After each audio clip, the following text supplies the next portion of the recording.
Something terrible and gruesome happened in a hotel room in Kansas City, Missouri in 1935. That still remains unsolved today, and no one has a clue to why this young man was even there and who did this absolute heinous crime to him.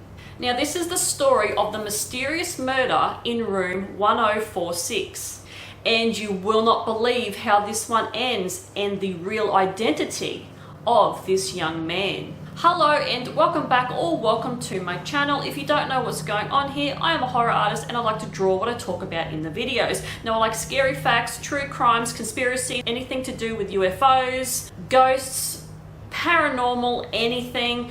That's what I do, and I like to draw, so I combined all those genres together to hopefully bring you a unique experience. And I do my best to bring you the most accurate information that I do find. Anything that's consistent across the research that I do will go into this video. And if you are interested in any of the artwork that I do in these videos, I have a Redbubble store where you can get the prints. The links are down in the description below. And I also have an Etsy store where I create horror felt toy patterns, and you can purchase one and you can make the toy yourself. I have horror characters on there from movies or just ones that I've made up myself. There's all sorts of other stuff on there as well. If you're a creative person and you like doing that sort of stuff, head across there. Links are in the description below. Knock yourself out. With that being said, let's get on with the video and let's get on with the drawing. On the 2nd of January 1935, a man named Roland T. Owen walked into the President Hotel in Kansas City, Missouri to stay there in a single room on a high floor in the center, so there are no windows in the rooms in the center of the building. The staff at the hotel noticed that Roland was carrying no bags, only a comb, brush, toothbrush, and the very clothes on his back. Now, Roland had some distinct features. He had a cauliflower ear and a large scar above his left ear where hair did not grow, as he was burnt by hot grease when he was just a kid. He looked about late 20s to early 30s. He dressed well and was very polite to hotel staff, but he apparently whinged a bit about the surrounding hotels being too expensive. Bellhop Randolph Probst took Roland up to his room once he had paid and left him to enjoy his room. This is where the seemingly normal man's behavior stopped being normal. It only took a few hours for hotel staff to notice his strange behavior. Hotel maid Mary Soptic made several visits to his room that day to find him sitting in the room in the dark, acting very anxious. He was polite to her and told her to leave the door unlocked when she left, as he was expecting company. Mary returned a few hours later with fresh towels to find Roland on his bed, looking up at the ceiling, laying on his back, fully clothed. Mary noticed a note on the desk in the room that said, "Don, I will be back in 15 minutes. Wait." The next day, on the 3rd of January 1935, Mary was doing her rounds of the rooms. When she got to Roland's room, she found it locked, so she opened it with her key, and when she entered, she found Roland sitting in the dark again, facing one of the walls in the room. She started cleaning and the phone rang in the room, and Roland got up to answer it, only to say, "No, Don, I don't want to eat. I am not hungry. I just had breakfast." He paused for a second and then finished with, "No, I am not hungry." Roland hung up, and Mary recalls him asking her about the hotel and her job. She finished cleaning, took his used towels, and left. A few hours later, Mary returned with fresh towels and knocked on the door, only to hear a voice of a different man asking who was at the door.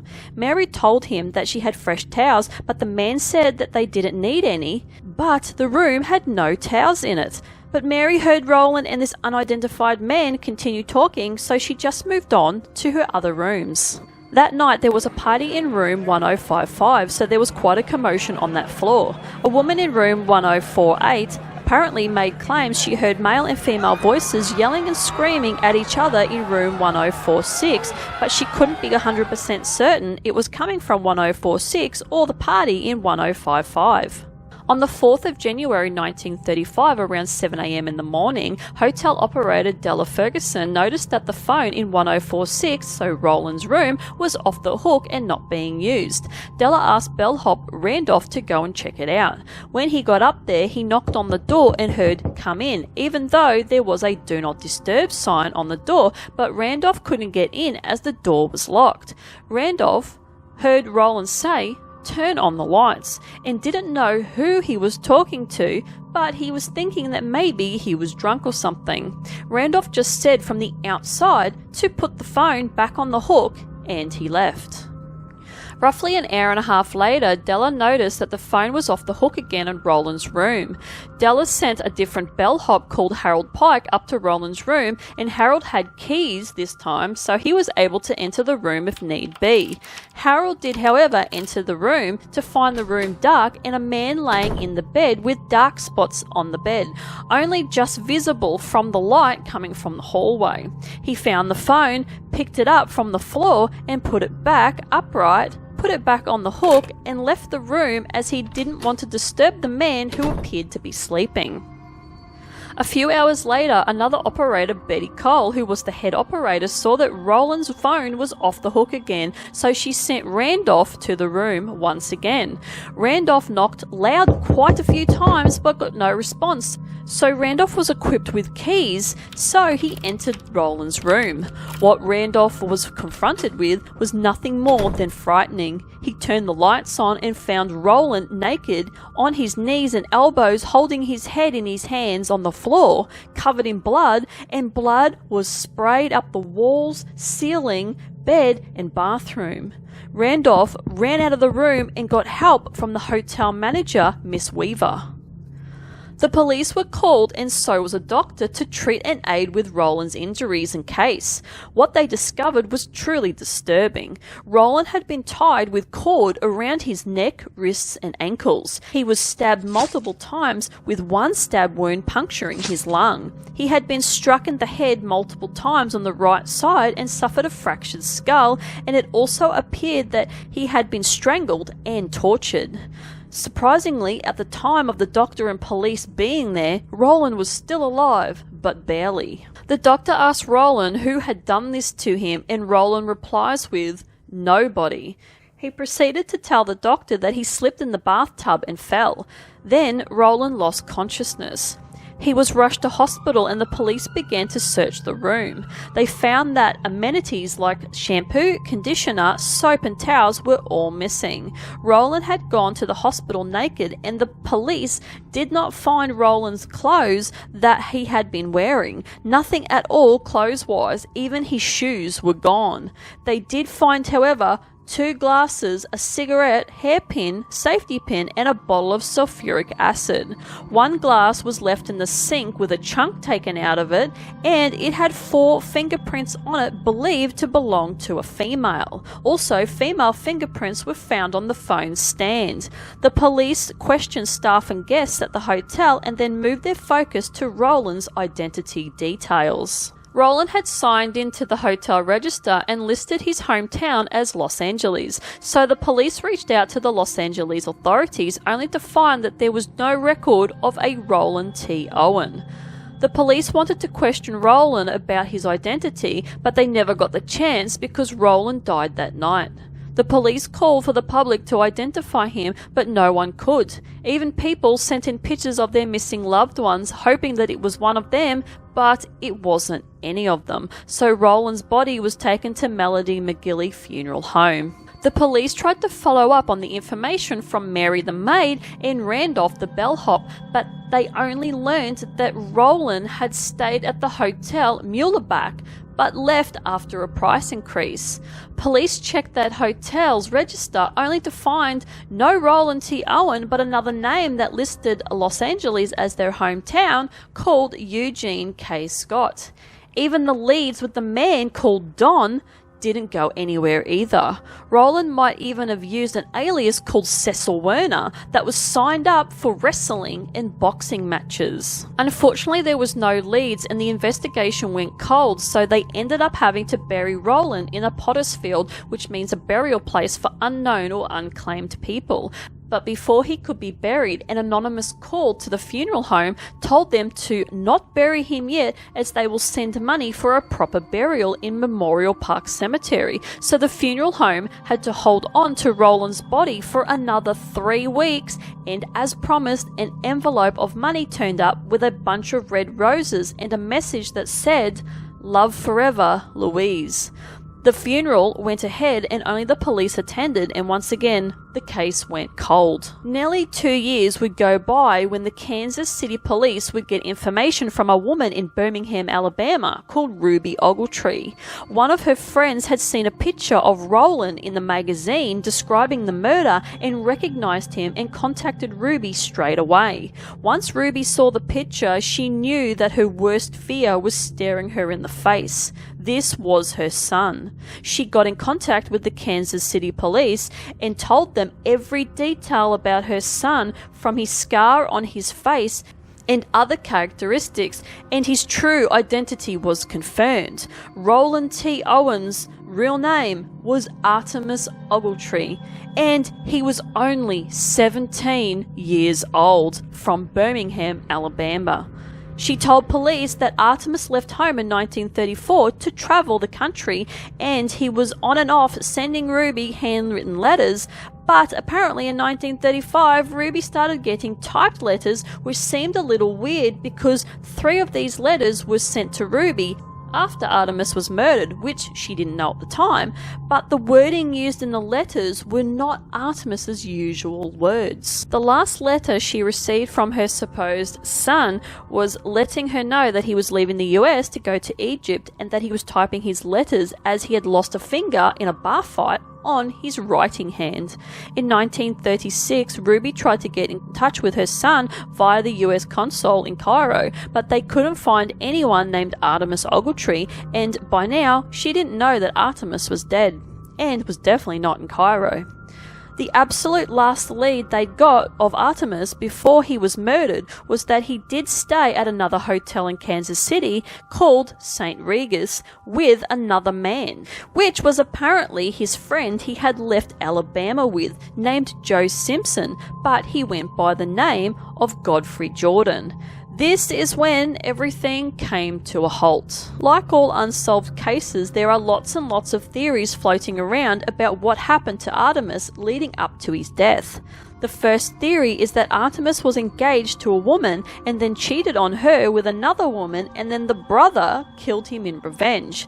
How this came about was the anonymous caller that sent the money, mentioned earlier, said that he was doing it for his sister and that cheaters usually get what's coming to them. But no one really knows if any of this information is true, and I doubt this as a theory. Second theory is Artemis was traveling with someone or someones, maybe this Don guy, and whoever he was hanging around with killed him for some reason and knew a lot about Artemis and his letters to his mother. So when the person killed Artemis, he switched to typed letters because his or her handwriting wouldn't have been the same, so Ruby, Artemis's mother, would know it was definitely not her son. They did this to cover their tracks of murdering Artemis. Maybe Artemis was in a gay relationship with a man or this Don guy, and maybe because of the era that they were in, maybe the other guy felt weird or guilty and thought it would be best to do away with his gay lover to try and deflect the guilt maybe, or cover his homosexuality. Maybe it was a married man that Artemis was involved with. Third theory, and most likely theory, is that the mob killed Artemis. He might have been involved in something he shouldn't have been in, hence why he was allegedly looking for fights and wrestling rings and signing up with fake names, because he was maybe working with them, and maybe he was doing illegal cage fighting or fighting in general to make the money or pay off a debt owing to them. It all comes back to the sulfuric acid found in the room. Apparently, mob members kill their victims and then clean up the crime scene by dissolving the body and all fingerprints and identifiable markings to cover their tracks, so it may have been a professional hit. Don can be known as Dons, which is a mafia boss. Apparently, fighting matches were notorious in the 1920s and 1930s, which were organised by the mafia to make money by fixing the matches. Artemis had a cauliflower ear, which is usually paired with boxes. They might have used his mother as a ploy to keep him fighting, and they might have threatened to hurt her. When Artemis was found, he said that to the doctor that nobody had hurt him, so he didn't want to blab if he survived his injuries. The phone was probably clicked off of its stand a few times because Artemis might have been trying to get to the phone to call for help but failed each time from his severe head and chest injuries. Maybe Artemis knew he was going to die, hence why he was so anxious days leading up to his death. And you got to remember too, he was hogtied, which is apparently a mafia trait. In 2003, the case made a comeback when an anonymous caller talked to a librarian in Kansas City Public Library named John Horner that they were going through a deceased person's stuff and came across all the clippings from the murder, and something else was in the box that tied this dead person to the murder, but they wouldn't say what it was, and it's still a mystery as the person apparently just hung up. Because this case is 89 years old, I don't think it's ever going to be solved, as everyone involved is dead more than likely, unless a relative or someone else knows from the information that's been passed down the line. What are your thoughts on this case? What do you think happened to Artemis? Leave your comments down in the comment section. I will be very curious to know what you guys think about this, and if there is any other information out there that you know of, please leave that down below as well. Now, the illustration that I decided to do for this video today, the vision that I got was of I sort of went off on this robotic sort of, sort of path for some reason. I got this vision once reading through the case. I got this robot sort of android cyborg type of feel, and I wanted to portray like this young man, and I made this young man in this picture look very young, and he's sort of looking down, and he's sort of just like, realized the mistakes that he had done, and he's just got a bit of like the skin left on his head and a bit on the chest there. And I sort of had this vision to do all the bubbly sort of stuff on that one side to represent that scar that Artemis had, and sort of like this cauliflower ear. I just went with like these bubbles. I just felt that when I was doing the sketch process for this. And the rest of his body, he's a robot. It sort of represents that he really was controlled, I personally think, by whoever killed him. And when they didn't need him anymore, they got rid of him. Or if he didn't do the duties that he was meant to do for these particular people. Yeah, that's what I wanted to represent here. He was nothing but a puppet and a robot, and was being sent in to do all these horrible things, and just obviously didn't deliver, and they did away with him. That's what I think. So I represented that with the robot body, and he's still got some skin on his hands left, and the rest of that's been ripped off, sort of just also portraying that his identity was stripped from him basically, and he did this himself, and the people that he was hanging around with also caused him to do this as well. And he's got a bit of skin left on one leg, but the leg's been cut off, and it's revealing all the robotic insides as well, with all these roses sticking out from the top of his head to signify his death, and the burial that went ahead with these flowers that were delivered as well.